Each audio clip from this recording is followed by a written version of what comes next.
Today, we'll talk about alleles, sex-linked genes, and we'll review some of the basics of genetics. The alleles you possess define your genotype, or your hereditary makeup. But the way they are expressed physically on the outside is called your phenotype, the sum of observable traits. Your phenotype does not always reflect your genotype. When both alleles in the pair are the same, they are called homozygous. When the different alleles in a pair are not the same, they are called heterozygous. Remember, one allele in the pair will come from your mother and one from your father. To reiterate, the alleles you possess define your genotype, or hereditary makeup. The way they are expressed physically is your phenotype, the sum of observable traits. When you have heterozygous alleles, both may or may not be expressed in your phenotype. Why? Well, one allele in the pair may be recessive. That is, it's not expressed in your phenotype unless there are two recessive alleles. The allele in the pair may be dominant. When it's paired with the recessive allele, only the dominant allele is expressed. Or it may be codominant, where both alleles are partially expressed. This chart illustrates some dominant genes on the left and recessive genes on the right. So whereas you may have phenotypically a cleft chin, your genotype may actually be heterozygous, with one allele expressing the dominant allele expressing the cleft chin, and a recessive allele for no cleft chin. And of course, you could pass on either of these alleles to your children.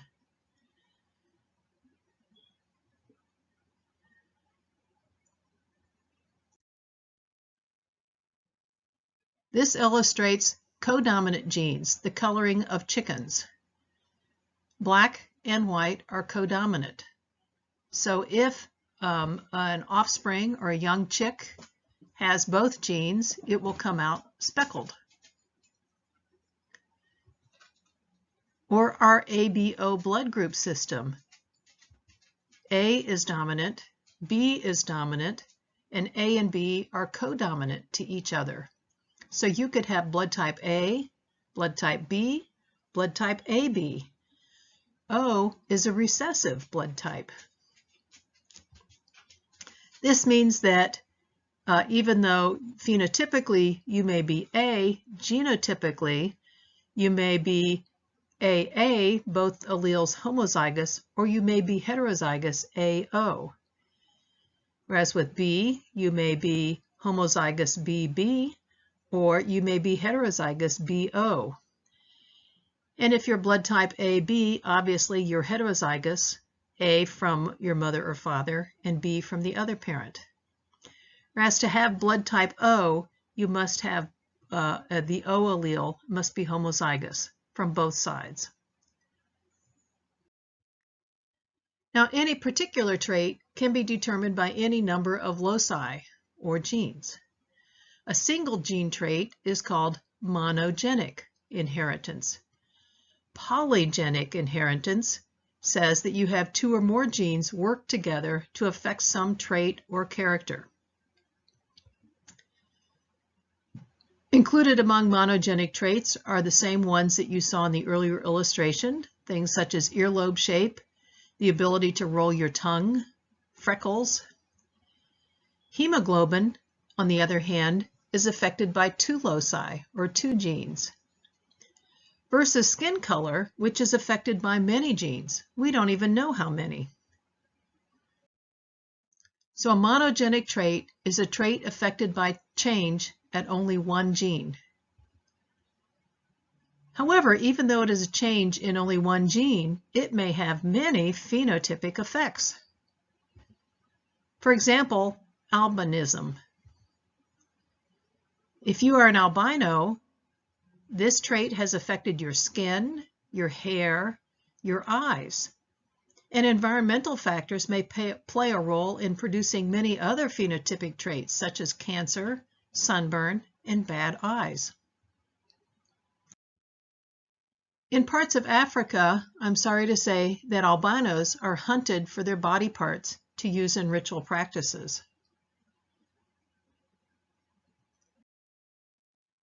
A point mutation refers to a mutation of a single codon, or sometimes of a single base in a codon. One example of this is sickle cell anemia, which results from a mutation on chromosome 11. Here, the amino acid valine is substituted for glutamic acid at position 6. Just this one teeny tiny change results in abnormal blood cells. A macromutation is a mutation with important or far-reaching results. An example of this that we think occurred during the development of humans is a change in the rate of development, so the turning on and turning off of when other genes work. Polygenic traits refers to traits that are affected by more than one gene. Polygenic traits are the least easy to figure out, and they are also affected by the environment. One example of a polygenic trait is stature, that is, how tall you are. In most cases, we don't have a clear idea of the way that polygenes combine to influence a trait. And keep in mind that many of the traits we'll be examining in our study of human evolution are far from simple. They are often polygenic traits. The transmission of polygenic traits tend to produce intermediate phenotypes. Let's talk now about sex-linked genes. These are genes that occur only on the X or the Y chromosome. And by now, I hope that you realize that females have 2 X chromosomes, whereas a male has an X chromosome and Y chromosome. Unlike other chromosomes, which occur in homologous pairs, there are 2 different types of sex chromosomes, X and Y. The X chromosome carries a lot of hereditary information, the full complement, but the Y seems to specify little apart from sex. Sex-linked genes are significant when they involve a harmful recessive gene on the X chromosome. The male will express that trait because there is no dominant allele on the Y chromosome to suppress that gene that's on the X chromosome. One example of this, a very common one, is red-green color blindness. This trait is carried on the X chromosome. So a female may be a carrier, that is, have the ability to pass it on to her children, but not express it herself. She has a 50-50 chance of passing it on to her son. So only women who have both alleles have this red-green color blindness will express it. Another example of a sex-linked gene is hemophilia. You would think that normally a fatal gene like this, the inability for your blood to clot, would be lost, but it occurs as a mutation about every 50,000 parents.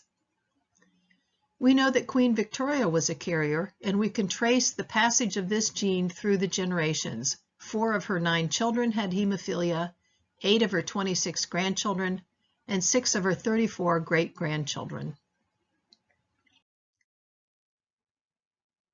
Let's do a quick review of basic genetics. What is a mutation with far-reaching effects? One that could begin a new species.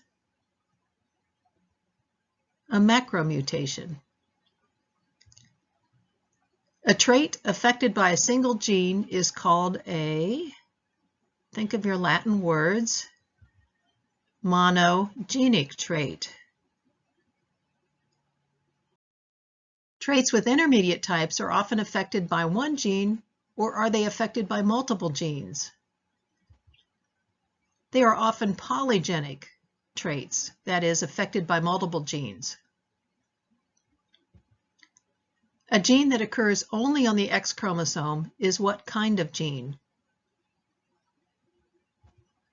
A sex-linked gene. If a harmful recessive gene occurs on the X chromosome of a male, will it be evident from his phenotype? Yes, because there's no corresponding allele that could mask it. A change in the allele frequency of a population over time is the definition for what word? Evolution. What is the source of different alleles? Mutation. What are the sources of individual variation from generation to generation due to sexual reproduction? Mutation, segregation, recombination, and linked genes. The total genes of a population is called what? The gene pool. What is a population? It's a group of individuals that interbreeds. What is a species? A population or group of populations that is capable of interbreeding and is reproductively isolated from other populations. Another way to state this is that a species is a group of organisms that can produce fertile offspring among themselves, but not with other groups. What does the Hardy-Weinberg equilibrium principle state? It states that evolution will not happen. That is, the allele frequency of a population will not change over time if 4 conditions are met. What are these 4 conditions? Mating is entirely random, the population is large enough, no new variants are introduced into the gene pool, and all individuals are equally successful at surviving and reproducing. If these 4 conditions are met, then gene pools will not change. However, these rarely occur. Mating often has geographic or social barriers. Population split, and you get genetic drift. We do have mutations, and we often have gene flow. And finally, we do have natural selective forces when the environment changes. What are the sources of change in a population over time? That is, what are the mechanisms of evolution? Mutation, natural selection, genetic drift, and gene flow. Interestingly, which of these do students most frequently forget to list on a test? Natural selection. What do we call the introduction of new genetic material into a population? Gene flow. What do we call the free or wide-ranging exchange of genetic material within a population? That's also called gene flow. True or false? Natural selection is constantly changing any one species, making it evolve. False. It's only when the environment or the selective forces change that natural selection either favors or not favors a different range of alleles. Otherwise, we may see stabilizing selection. That is, natural selection promotes stability among the gene pool because there is no environmental change. Or oscillating selection, where we see adaptive variation around a norm and respond to environmental oscillation. What is the result when a group out of a population splits away, taking their alleles out of the main gene pool? The result is genetic drift. What do we call a change in allele frequency of a population by random fluctuations?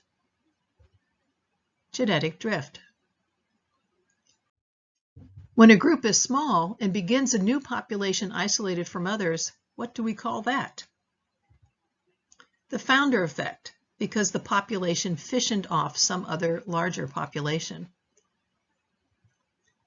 Will that small group have the same frequencies of alleles as a larger group from which it split? That is, will it have the same gene pool? No, hence the reason we call it the founder effect. There's an immediate change in the gene pool. List 3 reasons why a population may become isolated, that is, why gene flow may be restricted. Geographical reasons, physical reasons, and social cultural reasons. Practice quizzes to prepare for our first test next week are posted on our Blackboard page under assignments. You should take these practice quizzes multiple times to see how well prepared you are for the test. I've found that students who do not use the practice quizzes consistently perform poorly on the test.